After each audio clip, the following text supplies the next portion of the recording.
श्री शक्ति नमः। ओम श्री शक्ति नमः। ओम श्री शक्ति नमः। ओम श्री शक्ति नमः। षट अंश छठा अध्याय केसी ध्वज और खानी डय की कथा। श्री प्रास जी बोले, वे पुरुषोत्तम स्वाध्याय और स्वयं स्वयं द्वारा देखे जाते हैं। ब्रह्म की प्राप्ति का कारण होने से ये भी ब्रह्म ही कहलाते हैं। स्वाध्याय से योग का और योग से स्वाध्याय का आश्रय करें। इस प्रकार स्वाध्याय और योग रूप संपत्ति से परमात्मा प्रकाशित ज्ञान के विषय विषय होते हैं। ब्रह्म स्वरूप परमात्मा को मांस में चक्षुओं से नहीं देखा जा सकता। उन्हें देखने के लिए स्वाध्याय और योग ही दो नेत्र हैं। श्री मैत्रेय जी बोले, भगवान जिसे जान लेने पर वे मैं अकेला ढाल परमेश्वर को देख सकूंगा, उस योग को मैं जानना चाहता हूँ, उसका वर्णन कीजिए। श्री पार्षद जी बोले, पूर्व काल में जिस प्रकार इस योग का केसी ध्वज ने महात्मा खांडक्य जनक से वर्णन किया था, मैं तुम्हें वही बतलाता हूँ। श्री मैत्रेय जी बोले, ब्राह्मण यह खानिक्य और विद्वान केसी ध्वज कौन थे और उनका योग संबंधी सवाल किस कारण से हुआ था। श्री पार्षद जी बोले, पूर्व काल में धर्म ध्वज जनक नामक एक राजा थे। उनके अमित ध्वज और कर्ट ध्वज नामक दो पुत्र हुए। इनमें कर्ट ध्वज सर्वदा अध्यात्म शास्त्र में रट रहता था। कर्ट ध्वज का पुत्र केसी ध्वज नाम से विख्यात हुआ और अमित ध्वज का पुत्र खानिक्य जनक हुआ। पृथ्वी मंडल में खानिक्य कर्म मार्ग में अत्यंत निपुण था और केसी ध्वज अध्यात्म विद्या का विशेषज्ञ था। वे दोनों परस्पर एक दूसरे को पराजित करने की चेष्टा में लगे रहते थे। अंत में काल क्रम से केसी ध्वज ने खांडक्य को राज्यच्युत कर दिया। राज्य भ्रष्ट होने पर खानी खा, खा, खांडक्य पुरोहित और मंत्रियों के सहित थोड़ी सी सामग्री लेकर दुर्गम वनों में चला गया। किसी ध्वज ज्ञान निष्ठ था, तो भी अविद्या कर्म द्वारा मृत्यु को पार करने के लिए ज्ञान दृष्टि रखते हुए उसने अनेकों यज्ञों का अनुष्ठान किया। हे योग हे योगी श्रेष्ठ, एक दिन जब राजा किसी ध्वज यज्ञानुष्ठान में स्थित थे, उनकी धर्मधेनु हवि के लिए दूध देने वाली गौ को निर्जन वन में एक भयंकर सिंह ने मार डाला डाला डाला व्याग द्वारा गौओं को मारी गई सुन राजा ने ऋतिध्वजों से पूछा कि इसमें क्या प्रायश्चित करना चाहिए। ऋत्विज वे जो ने कहा, हम इस विषय में नहीं जानते, आप कुशेरु से पूछिए। जब राजा ने कसे कसेरू से यह बात पूछी तो उन्होंने भी उसी प्रकार कहा कि हे राजेंद्र, मैं इस विषय में नहीं जानता, आप भृगुपुत्र शकुन से पूछिए, वे अवश्य जानते होंगे। हे मुने, जब राजा ने शुनक से जाकर पूछा तो उन्होंने भी जो कुछ कहा वह सुनिए।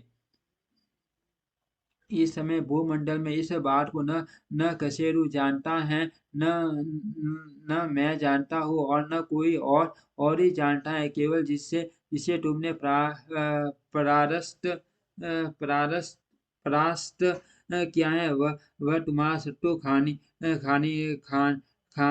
देख के यही इस बात को जानता है। यह सुनकर केसी ध्वज ने कहा, हे मुनिश्रेष्ठ, मैं अपने शत्रु खंडितकय से यह बात पूछने जाता हूँ। यदि उसने मुझे मार दिया तो भी मुझे महायज्ञ का फल तो मिल ही जाएगा, और यदि मेरे पूछने पर उसने मुझे सारा प्रायश्चित यथावत बतला दिया तो मेरा यज्ञ निर्विघ्न पूर्ण हो जाएगा। श्री पार्षद जी बोले, ऐसा कहकर राजा केसी ध्वज कृष्ण मृग श्रम धारण कर रथ पर आरूढ़ हो वन में जा महामती खानिटेक्य रहते थे आए। खानिटेक्य ने अपने शत्रु को आते देख कर धनुष चढ़ा लिया और क्रोध से नेत्र लाल लाल करके कहा,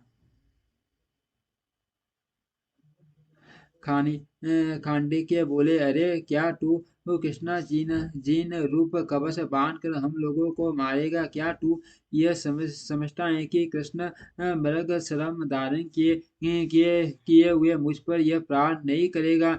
हे मूढ़ मृगों की पीठ पर क्या कृष्ण मृग शर्म नहीं होता होता जिन जिन पर कि मैंने और तूने दोनों ही ने तीक्ष्ण बाणों की वर्षा की है। अतः अब मैं तुझे अवश्य मारूंगा। तू मेरे हाथ से जीवित बचकर नहीं जा सकता। हे दुर्बुद्धे, तू मेरा राज्य छीनने वाला शत्रु है, इसीलिए आट आतताई है। केसी ध्वज बोले, हे खादित्य, मैं आपसे एक संदेह पूछने के लिए आया हूँ, आपको आपको मानने के लिए नहीं आया। इस बात को सोचकर आप मुझ पर क्रोध अथवा बाण छोड़ दीजिए। श्री पराशर जी बोले, यह सुनकर महामती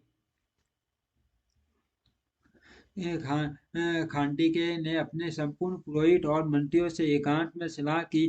मंत्रियों ने कहा कि इस समय शत्रु आपके वश में है, इसे मार डालना चाहिए। इसको मार डालने पर यह संपूर्ण पृथ्वी आपके अधीन हो जाएगी। खांडिके ने कहा, यह निसंदेह ठीक है, इसके मारे जाने पर अवश्य संपूर्ण पृथ्वी मेरे अधीन हो जाएगी, किंतु इसे पारलौकिक जय प्राप्त होगी और मुझे संपूर्ण पृथ्वी नहीं, परंतु यदि इसे नहीं मारूंगा तो मुझे पारलौकिक जय प्राप्त होगी और इसे सारी पृथ्वी मैं पारलौकिक जय से पृथ्वी पृथ्वी को अधिक नहीं मानता, क्योंकि परलोक जय अनंत काल के लिए होती है और पृथ्वी तो थोड़े ही दिन रहती है, इसीलिए मैं इसे मारूंगा नहीं। यह जो कुछ पूछेगा बतला दूंगा। श्री पराशर जी बोले, तब खांडी के जनक ने अपने शत्रु के केसी ध्वज के पास आकर कहा, तुम्हें जो कुछ पूछना हो पूछ लो, मैं उसका उत्तर दूंगा। हे द्विज, तब केसी ध्वज ने जिस प्रकार धर्मधेनु मारी गई थी वह सब वटान खांडिके से कहा और उसके लिए प्रायश्चित पूछा। खांडिके ने भी वह संपूर्ण प्रायश्चित जिसका जिसका कि जिसके जिसके लिए विधान था केसी ध्वज को विधि पूर्वक बतला दिया। तदंतर पूछे हुए अर्थ को जान लेने पर महात्मा खांडिके की आज्ञा लेकर वे यज्ञ भूमि में आए और संपूर्ण कर्म समाप्त किया। फिर काल कर्म कर्म से यज्ञ समाप्त होने पर अब भरत यज्ञांत स्नान के अनंतर करते होकर राजा केसी ध्वज ने सोचा, मैंने संपूर्ण रीति वज ब्राह्मणों का पूजन किया, समस्त सदस्यों का मान किया, याचकों को उनकी इच्छित वस्तुएं दी, लोकाचार सार के अनुसार जो कुछ कर्तव्य था वह सभी मैंने किया, तथापि न जाने क्यों मेरे चित्त में किसी क्रिया का अभाव खटक रहा है। इस प्रकार सोचते सोचते राजा को वो स्मरण हुआ कि मैंने अभी तक खांडिके को गुरु दक्षिणा नहीं दी। हे मैत्रेय, तब वे रथ पर चढ़कर फिर उसी दुर्गम वन में गए जहाँ खांडिके रहते थे। खांडिके भी उन्हें फिर शस्त्र धारण किए आते देख मारने के लिए उद्यत हुए। तब राजा केसी ध्वज ने कहा कि खांडिके, तुम क्रोध न करो, मैं तुम्हारा कोई अनिष्ट करने के लिए नहीं आया, बल्कि तुम्हें गुरु दक्षिणा देने के लिए आया हूँ, ऐसा समझो। मैंने तुम्हारे उपदेशानुसार अपना यज्ञ बलि प्रकार समाप्त कर दिया है। अब मैं तुम्हें गुरु दक्षिणा देना चाहता हूँ, तुम्हें जो इच्छा हो मांग लो। श्री पराशर जी बोले, तब खांडिके ने फिर अपने मंत्रियों से परामर्श किया कि यह मुझे गुरु दक्षिणा देना चाहता है, मैं इससे क्या मांगू? मंत्रियों ने कहा, आप इससे संपूर्ण राज्य मांग लीजिए। बुद्धिमान शत्रुओं से अपने सैनिकों को कष्ट दिए बिना बिना राज्य ही मांगा करते हैं। तब मामवती राजा खांडिके ने उनसे हंसते हुए कहा, मेरे जैसे लोग कुछ ही दिन रहने वाले राज्य पर कैसे मांग सकते हैं? यह ठीक है कि आप लोग स्वार्थ साधन के लिए ही परामर्श देने वाले हैं, किंतु परमार्थ क्या है और कैसा है इस विषय में आपको विशेष ज्ञान नहीं है। श्री पार्थ जी बोले, यह कहकर राजा खांडी खांडिके केसी ध्वज के पास आए और उनसे कहा, क्या तुम मुझे अवश्य गुरु दक्षिणा दोगे? जब केसी ध्वज ने कहा कि मैं अवश्य दूंगा, तो खांडिके बोले, आप अध्यात्म ज्ञान रूप परमार्थ विद्या में बड़े कुशल हैं, सो यदि आप मुझे गुरु दक्षिणा देना ही चाहते हैं तो जो कर्म समस्त क्लेशों की शांति करने में समर्थ हो वह बतलाइए। इति श्री पुराणे षष्ठे अंशे षष्ठो अध्यायम्। ओम श्री शक्ति नमः। ओम श्री शक्ति नमः, ओम श्री शक्ति नमः, ओम श्री शक्ति